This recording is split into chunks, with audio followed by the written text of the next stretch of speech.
HDFC bank quarterly results announce చేసింది. ఇంతకు ముందర నేను చెప్పినట్టే బ్యాంక్స్ ఎన్బిఎఫ్సిస్కి రిజల్ట్స్ మనం కొంచెం వేరేలాగా చూడాలి.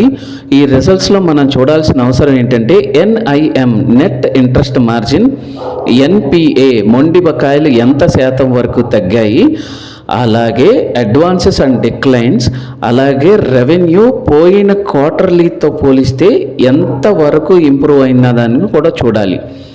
ఈ 4లో హెచ్డిఎఫ్సి బ్యాంక్ అన్నిట్లోనూ ఇంప్రూవ్మెంట్ కనిపించింది. అలాగే దీన్ని సీనియర్ ఎగ్జిక్యూటివ్ ఒక అతను బయటికి వచ్చి కంపెనీ పైన బ్యాంక్ పైన ఒక కేసు ఫామ్ చేశారు. ఆ కేసును కూడా కొట్టేయటం జరిగింది. అలాగే బోనస్ వరకు హ్యాంగింగ్స్లో ఉంది ఒక 6 months నుంచి. నిన్న బిలో 800 రూపీస్ టచ్ చేసింది. సో ఇదే బెస్ట్ టైం. ఒక 2-3 years పడుతుంది కానీ 1400 మళ్ళీ టెస్ట్ చేయొచ్చు. Thank you.